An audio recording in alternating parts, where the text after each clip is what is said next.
Ils seront 4 athlètes à représenter les couleurs palestiniennes lors des prochains JO de Londres qui débutent le 27 juillet. Malgré des performances individuelles bien en deçà des critères de sélection, tous ont été invités aux JO par le Comité international olympique, comme ce fut le cas d'ailleurs depuis les JO d'Atlanta en 1996.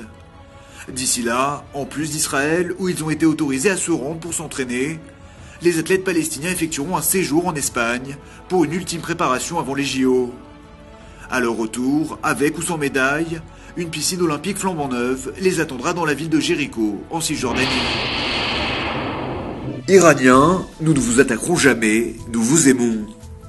Ce slogan simple a été créé par un couple de graphistes israéliens, Roni Edri et Michal Tamir. Leur objectif, inciter leurs compatriotes à afficher ce logo sur leur profil Facebook. Pari réussi, en une semaine, les clichés se multiplient sur la toile, tandis que le groupe Facebook Israël et Iran a déjà réuni des centaines de membres. La presse israélienne se fait également écho du phénomène, à l'instar du journal Haaretz qui rapporte de nombreuses réactions d'Iraniens, dont certains cachent partiellement leur visage, craignant la réaction hostile des autorités. Ils utilisent le même principe, écrivant sur leurs photos des messages chaleureux à destination des Israéliens. Au moment où l'État hébreu envisage un conflit armé avec l'Iran, cette campagne virtuelle et pacifique permet un échange direct entre les populations des deux pays.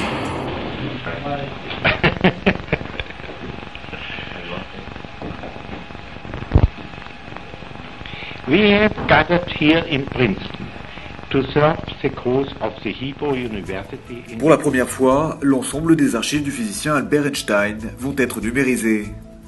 Des notes sur ses recherches, des lettres d'amour, des échanges avec des confrères et même des lettres de fans seront bientôt disponibles pour le grand public. Cela faisait déjà des années que l'Université hébraïque de Jérusalem publiait des documents du célèbre physicien, mais cette fois, l'université a décidé de passer à la vitesse supérieure. Elle a choisi de rendre accessible au monde entier la totalité de ses archives, dont une grande partie est encore inconnue du public. Grâce à l'aide financière de la fondation britannique Polanski, ce sont plus de 80 000 documents appartenant au père de la relativité qui vont être numérisés. Une équipe israélienne aurait développé des moyens plus simples et plus précis pour dépister le diabète gestationnel, une maladie qui touche en général les femmes enceintes. Les chercheurs israéliens proposeraient une alternative au test de tolérance du glucose, un traitement habituellement administré après le 6e mois de grossesse. Le diabète gestationnel entraîne souvent des complications, en particulier l'hypertension ou une croissance anormale du fœtus, ce qui augmente les risques d'obésité infantile. En Israël, chaque année, 10 000 femmes enceintes sont diagnostiquées de diabète, soit 6% des grossesses. Un chiffre jugé néanmoins faible pour un pays occidental.